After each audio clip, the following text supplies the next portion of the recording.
तो जय हिंद दोस्तों, स्वागत है आज हमारी यूट्यूब चैनल पर। तो हम आज पढ़ रहे हैं उच्च न्यायालय के बारे में। हमने इसके पहले भी कुछ पढ़ लिया था, हम एक बार उसको रिपीट कर लेते हैं फटाफट।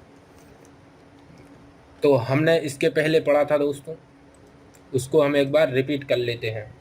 पिछले वीडियो में हमने क्या सीखा? तो हमने पिछले वीडियो में सीखा था कि सुप्रीम कोर्ट की व्यवस्था यूएसए से लिया गया है। कहाँ से? यूएसए से। ये हम बहुत पहले सीख चुके हैं, एक बार मैं आपको रिपीट करा रहा हूँ। तो सुप्रीम कोर्ट की व्यवस्था यूएसए से लिया गया है, जबकि भारत में पहली बार हाई कोर्ट की स्थापना 1861 के अधिनियम के आधार पर 1862 में कलकत्ता, मुंबई तथा मद्रास में खोला गया। कलकत्ता, बम्बई तथा मद्रास में हाई कोर्ट खोला गया था। किसके तहत? तो हाई कोर्ट की स्थापना 1861 के अधिनियम द्वारा। तो ये सब हमने पढ़ लिया था, मैं एक बार आपको जल्दी जल्दी रिपीट करा रहा हूँ। अनुच्छेद 214 में था कि हाई कोर्ट के गठन की चर्चा, जिसमें हमने पढ़ा था कि प्रत्येक राज्य का एक हाई कोर्ट होगा। यदि राज्य बहुत बड़ा है तो एक ही राज्य में उसे हाई कोर्ट के ब्रांच खोले जाएंगे। जैसे दोस्तों यूपी में लखनऊ और इलाहाबाद हाई कोर्ट। और दोस्तों एक बात और ध्यान में रखिएगा कि सर्वाधिक जज इलाहाबाद हाई कोर्ट में हैं। कितने हैं? तो पूछा जाएगा कितने हैं, तो 160। जबकि राज्यों का क्षेत्राधिकार गुवाहाटी हाई कोर्ट का है। ये सब हमने पढ़ लिया था। तो आज हम चलते हैं इसके आगे दोस्तों। अनुच्छेद 226, तो इसमें कहा गया है अनुच्छेद 226 के तहत दोस्तों, अनुच्छेद 226 के तहत हाई कोर्ट में भी 5 प्रकार के रीट जारी करना होता है। 5 प्रकार के रीट जारी करना होता है। मैंने आपको ये सब रीट के बारे में बहुत विस्तार से पढ़ा दिया है अनुच्छेद 32 में, आप जाके देख लीजिएगा। तो इसमें कहा गया है कि डिस्ट्रिक्ट कोर्ट के मुकदमे की अपील हाई कोर्ट में की जा सकती है।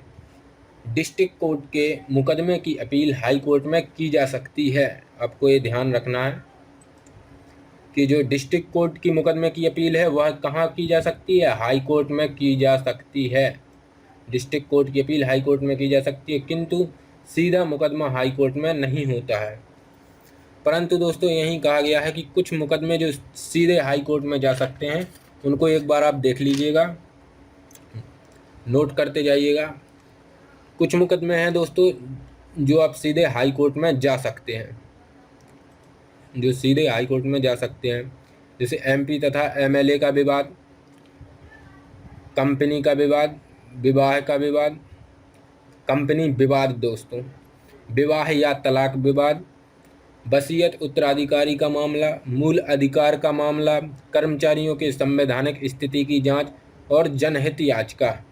तो जो ये सब हैं दोस्तों, जो ये मुकदमे हैं, इन सबको हम डायरेक्ट हाई कोर्ट में ले जा सकते हैं। इन सब के बारे में अभी हम देखते हैं क्या है ये।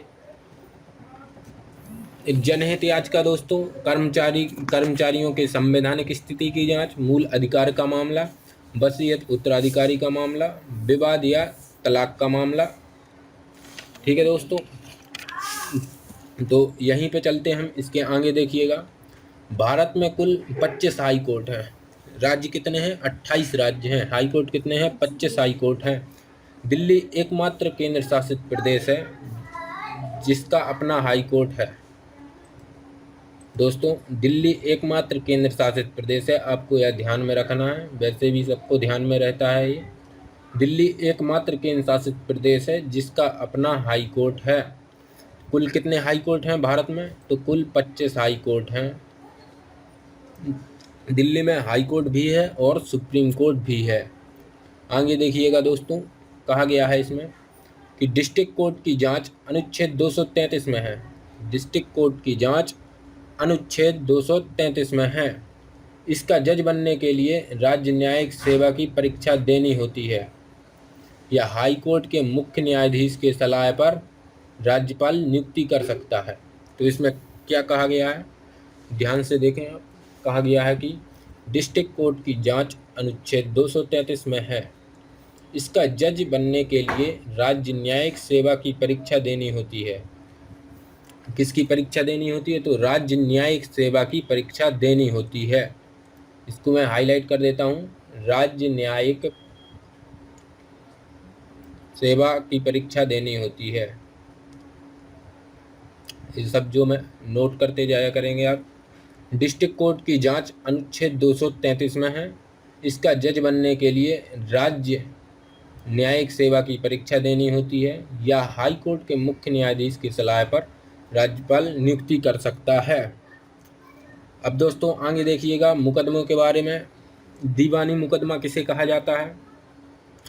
तो इसमें कहा गया है दीवानी मुकदमा किसे कहते हैं। ध्यान से देखें, धन तथा जमीन से संबंधित मुकदमा, धन तथा जमीन से संबंधित मुकदमा दीवानी मुकदमा कहलाता है। तो ये आप समझ पा रहे होंगे, धन तथा जमीन से संबंधित मुकदमा को क्या कहते हैं? दीवानी मुकदमा कहलाता है। इसे कोर्ट में सुलझाया जाता है। इसे कहाँ सुलझाया जाता है? तो कोर्ट में सुलझाया जाता है। एग्जाम्पल देख लीजिएगा आप इसके। एग्जाम्पल में जमीन विवाद, दहेज विवाद, वसीयत मामला इत्यादि। जमीन विवाद, दहेज विवाद, वसीयत मामला इत्यादि दोस्तों। तो ये सब किसके अंतर्गत आते हैं? जमीन संबंधी विवाद। तो ये सब आते हैं दीवानी मुकदमा के अंतर्गत, दीवानी मुकदमा के अंतर्गत आते हैं। नेक्स्ट आता है दोस्तों, जब सरकार का पैसा लूट जाता है तो उसे राजस्व कहते हैं। आपसे पूछ लिया जाएगा कि राजस्व किसे कहा जाता है? तो जब सरकार का पैसा लूटा जाता है तो उसे राजस्व कहते हैं। एग्जाम्पल टैक्स चोरी, बिजली चोरी इत्यादि। तो ये सब किसके अंतर्गत आते हैं? राजस्व के अंतर्गत आते हैं। जब सरकार का पैसा लूटा जाता है तो उसे राजस्व कहते हैं। एग्जाम्पल में आप लिख देंगे टैक्स चोरी, बिजली चोरी इत्यादि। अब समझते हैं दोस्तों फौजीदारी मुकदमा किसे कहा जाता है। ये आपने बहुत सुना होगा। फौजीदारी मुकदमा उसे कहा जाता है मारपीट से संबंधित मुकदमा। मारपीट से संबंधित मुकदमे को क्या कहते हैं? फौजीदारी मुकदमा कहते हैं। तो आपसे क्वेश्चन पूछा जाएगा कि फौजीदारी मुकदमा किसे कहते हैं, तो आप बता देंगे कि मारपीट से संबंधित मुकदमा को फौजीदारी मुकदमा कहते हैं। इसे सत्र न्यायालय द्वारा समझाया जाता है, सुलझाया जाता है।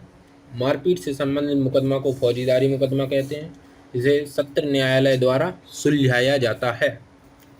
सुलझाया लिख लेंगे दोस्तों यहाँ पे। इसके अंतर्गत एग्जाम्पल देखिएगा, मारपीट से संबंधित हैं ये सभी: हत्या, डकैती, लूट, धमकी, अपहरण, रेप इत्यादि। हत्या संबंधित दोस्तों, डकैत संबंधित, लूट, धमकी, अपहरण, रेप इत्यादि।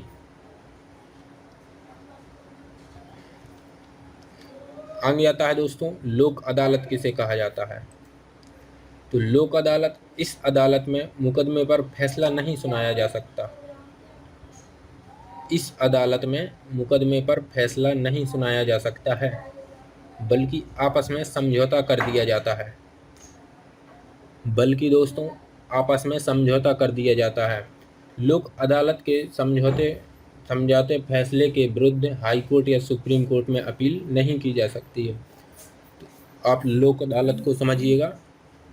इस अदालत में मुकदमे पर फैसला नहीं सुनाया जा सकता है, बल्कि आपस में समझौता करा दिया जाता है। बल्कि दोस्तों आपस में समझौता करा दिया जाता है। आपस में समझौता करा दिया जाता है। लोक अदालत के समझौते या फैसले के विरुद्ध हाई कोर्ट या सुप्रीम कोर्ट में अपील नहीं किया जा सकता है। तो आप ये सब समझ पा रहे होंगे। एक बार देखिएगा ध्यान से यहाँ पे, दीवानी मुकदमा किसे कहते हैं? तो धन तथा जमीन से संबंधित मुकदमा दीवानी मुकदमा कहलाता है। और दोस्तों जब सरकार का पैसा लूटा जाता है तो उसे क्या कहते हैं? राजस्व कहते हैं। मारपीट से संबंधित, लड़ाई से संबंधित मुकदमे को फौजीदारी मुकदमा कहते हैं। हत्या, डकैत, लूट, धमकी, अपहरण, रेप इत्यादि ये सब किसके अंतर्गत आते हैं? तो फौजीदारी मुकदमा के अंतर्गत आते हैं। लोक अदालत में कहा गया है कि इस अदालत में मुकदमे पर फैसला नहीं सुनाया जा सकता है, बल्कि आपस में समझौता करा दिया जाता है। लोक अदालत के समझाए हुए फैसले के विरुद्ध हाई कोर्ट या सुप्रीम कोर्ट में अपील नहीं की जा सकती है। आगे चलते हैं दोस्तों, परिवार न्यायालय। तो फैमिली कोर्ट कह सकते हैं दोस्तों इसे, परिवार न्यायालय। तो इसकी स्थापना 1984 में हुई थी। कब हुई थी? तो इसकी स्थापना 1984 में हुई थी। आप ये सन ध्यान में रखेंगे, पूछी जाती है। तो परिवार न्यायालय में इसकी स्थापना सन 1984 में हुई थी। इसमें छोटे मोटे पारिवारिक मुकदमे आते हैं। जैसे दोस्तों पारिवारिक मुकदमे में देखिएगा सास बहू विवाद इत्यादि, सास बहू विवाद इत्यादि। नेक्स्ट आता है दोस्तों जनहित याचिका। तो जनहित याचिका भी आपने सुना होगा।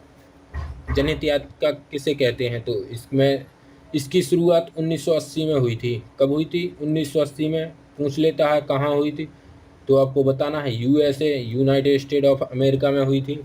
अमेरिका में हुई थी, अमेरिका से हुई। परंतु दोस्तों 1980 में अमेरिका से हुई। और भारत में कब आई? तो भारत में 1986 में। भारत में 1986 में CJIPN भगवती कार्यालय में हुई। ये नाम है दोस्तों, इस कार्यालय में हुई। यह केवल सुप्रीम कोर्ट या हाई कोर्ट में किया जाता है। जनहित याचिका, जनहित याचिका कहाँ किया जाता है? तो यह केवल सुप्रीम कोर्ट या हाई कोर्ट में किया जा सकता है। एग्जाम्पल देख लेते हैं हम। एग्जाम्पल में देखिएगा वैज्ञानिकों का वेतन वृद्धि मुकदमा इत्यादि। वैज्ञानिकों का वेतन वृद्धि मुकदमा इत्यादि। तो अभी हमने क्या क्या सीखा? दीवानी मुकदमा सीखा दोस्तों, दीवानी मुकदमा सीखा, दीवानी मुकदमा सीखा, फौजीदारी मुकदमा सीखा, लोक अदालत मुकदमा सीखा, लोक अदालत सीखा दोस्तों, परिवार न्यायालय, और सीखा जनहित याचिका। जनहित याचिका का एग्जाम्पल आप बता देंगे कि वैज्ञानिकों का वेतन वृद्धि मुकदमा इत्यादि। तो दोस्तों आज के लिए बस इतना ही। वीडियो को लाइक कीजिएगा, चैनल को सब्सक्राइब करें, अपने आसपास पड़ोसी में ज़रूर शेयर करें। मिलते हैं हम नेक्स्ट वीडियो में, तब तक के लिए जय हिंद।